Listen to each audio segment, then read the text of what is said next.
Et bonjour les béliers, je reviens pour vos prédictions pour les 2 prochaines semaines. N'hésitez pas à me dire dans les commentaires, là je sollicite les personnes qui prendront le temps de commenter pour savoir si vous voulez voir quand je mets les cartes ou est-ce que vraiment ça vous passe au-dessus. Est-ce que vous préférez voir la mise en place du tirage ou non? Et en quel cas, évidemment, j'adapterai en fonction de vos réponses, vu que je fais un peu un tirage qui s'apparente au tirage en croix, mais un peu à ma sauce. Donc voilà, là je le mets en direct avec vous, mais si c'est une étape que vous préféreriez passer et que je rentre direct dans le vif du sujet, sans qu'il y ait la mise en place faite en face caméra, on va dire, n'hésitez pas à me partager votre envie et ce que vous voulez, comme ça, ça marche pour vous, ça marche pour moi. 2 prochaines semaines intemporelles, beaucoup de tas de cartes sur un petit espace, mais on va s'en sortir. On va commencer déjà avec le cœur du thème pour ces 2 prochaines semaines pour vous. Ok, les petits béliers, il y a eu un petit coup de mou, il y a eu un petit imprévu, un petit truc de dernière minute qui vous est peut-être arrivé un peu sur le coin du nez et qui vous a fait vous sentir finalement pas totalement au contrôle, ou peut-être moins au contrôle que ce que vous auriez voulu. Donc on sent un léger retard ou quelque chose qui a pas vraiment pris la forme que vous auriez imaginé. Donc on sent que vous êtes un peu le mot que je choisirais ici, c'est on est un petit peu déçu.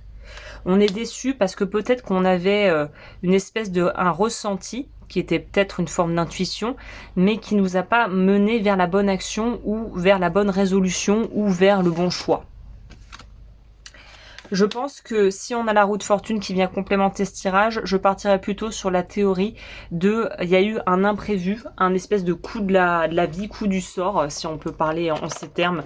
Je pense pas que ça soit un truc dramatique, hein, vous inquiétez pas, je pense vraiment pas que ça soit quelque chose qui vous ait plombé et qui ait remis toute votre vie en question en une fraction de seconde.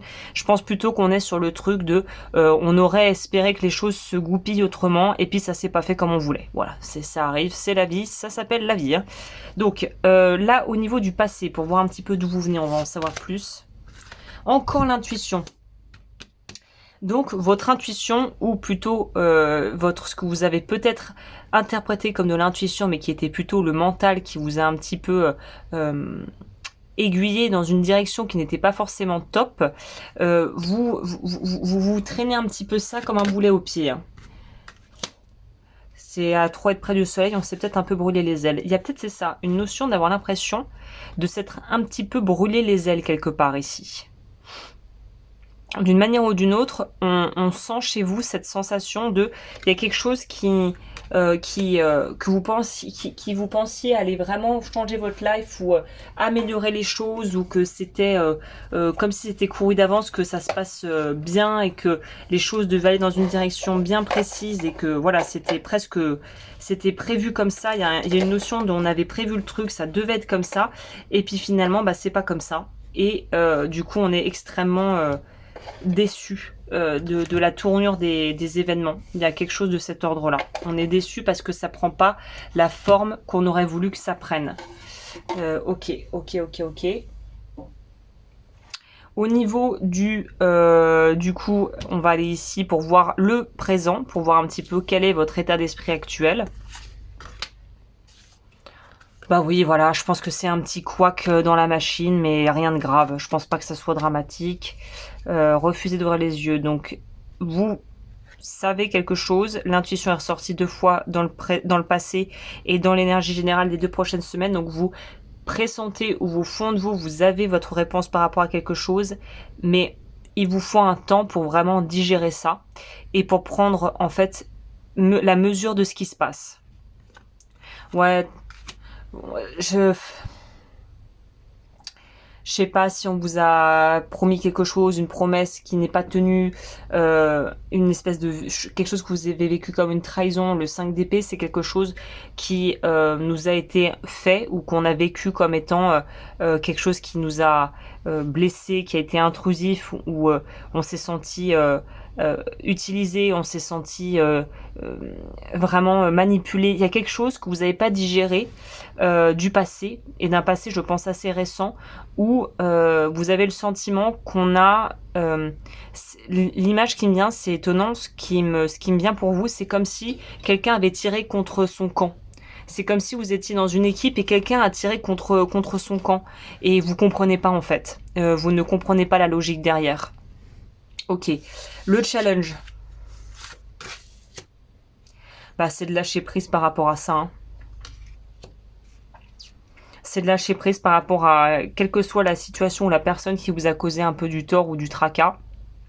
C'est de vous en libérer. Et c'est de passer à autre chose. Peut-être que c'est sentimental parce qu'on a quand même des cartes qui nous parlent d'émotionnel. Peut-être que vous avez eu l'impression d'être utilisé, d'avoir été trompé d'une certaine manière, pas forcément physiquement, mais que votre partenaire n'a pas joué franc jeu avec vous.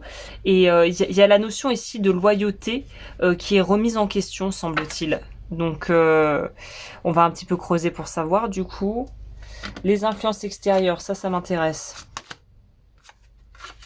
Rejeté, vous vous sentez rejeté. Et finalement, le fait que quelque chose vous pousse un peu vers la sortie, voyez ça comme une opportunité pour vous dépêtrer d'une situation qui n'était pas faite pour vous. Si la personne vous ghost, dit qu'elle est plus intéressée, dit que finalement ça ne se fait pas, que le projet tombe à l'eau, voyez-y, même si pour l'instant c'est peut-être plus vous accuser le coup et c'est une défaite, voyez ça comme une bénédiction. Il y a un truc qu'on vous pousse à dégager, ouais. On vous pousse à dégager et à aller de l'avant en fait. Et peut-être que vous n'aviez pas anticipé que ça soit aussi rapide, que ça se fasse aussi rapidement, mais j'ai envie de dire, écoutez vraiment la vie, les signes de la vie et votre intuition qui ressort partout dans ce tirage. S'il faut dégager et aller de l'avant, ne résistez pas à ça, n'essayez pas de rattraper quelque chose qui finalement n'est pas sauvable ou qui prendrait beaucoup trop d'énergie à recalibrer. Après tout dépend évidemment du contexte, mais là il y a un truc, on vous pousse vers la sortie, on vous pousse vers la fin de quelque chose et je pense vraiment que il faut que vous écoutiez l'appel et la direction que la vie vous demande de prendre là. On va voir c'est quoi la prochaine étape.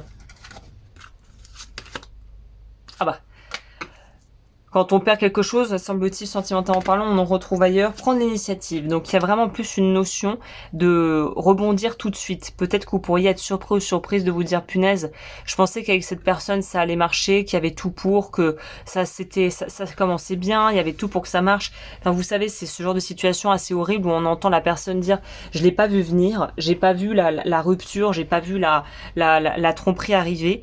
Et puis, finalement, rebondir direct, passer à autre chose, ne pas essayer de rattraper encore pour la unième fois quelque chose qui marche pas, et ben bilan des courses, ça vous fait aller dans une direction et vous retombez sur quelqu'un d'autre très rapidement qui correspond tout à fait à ce que vous attendez. On vous dit de pas rester dans l'ombre et de déclarer vos sentiments ou de pas hésiter à être entreprenant ou entreprenante au niveau émotionnel ou relationnel et que ça soit dans l'intimité ou pas d'ailleurs, hein, mais on vous dit vas-y quoi, vas-y, il n'y a pas besoin de rester focalisé sur le passé, là il y a juste à aller vers votre futur. Le conseil c'est quoi? Laissez parler les gens. Choisis tes combats, on peut pas faire plus clair au niveau du message de la carte et de toute façon il y a un écrémage qui va se faire. Je pense que la situation que vous êtes en train de vivre va vous révéler aussi certaines choses sur des gens autour de vous qui ne sont peut-être pas aussi bienveillants et aussi chouettes que ce que vous espériez, que ce que vous aviez imaginé. Et si vous vous retrouvez là-dedans, on vous dit en fait, bah laisse la vie finalement te montrer qui sont tes véritables alliés et ceux qui ne le sont pas du tout. Laissez parler, laissez les gens dire ce qu'ils vont le dire. De toute façon, on ne peut pas contrôler le narratif des gens autour de soi. Donc, laissez pas. Comme il y a un proverbe arabe, c'est les chiens aboient, la caravane passe. Et franchement, c'est ça. Faut pas essayer de chercher de se justifier, de chercher à expliquer le pourquoi du comment à des choses à des gens qui n'ont pas envie d'écouter ou de comprendre, qui ont juste envie d'avoir un petit peu un petit truc à croustillant à se mettre sous la dent. Donc laissez tomber. Franchement, il y a des combats qui ne valent même pas la peine d'être menés ici. Quel chakra? Ah bah le plexus solaire. Si vous voulez travailler sur ça, ce sont des centres énergétiques dans le corps. J'ai un programme du coup EFT psycho-émotionnel que vous pouvez retrouver en barre d'informations pour travailler sur ce chakra si ça vous semble résonner avec vous. Et si vous voulez en savoir plus, le lien sera en barre d'infos. J'explique tout dans la vidéo introductive et le texte qui va avec. Donc voilà, écoutez le chakra du plexus solaire pour vous travailler. Et bien voilà, je crois qu'on a fait un petit tour d'horizon pour vos 2 prochaines semaines. Si ça vous a plu, n'hésitez pas à commenter, liker, vous abonner. Et je vous dis à très bientôt pour de nouvelles vidéos.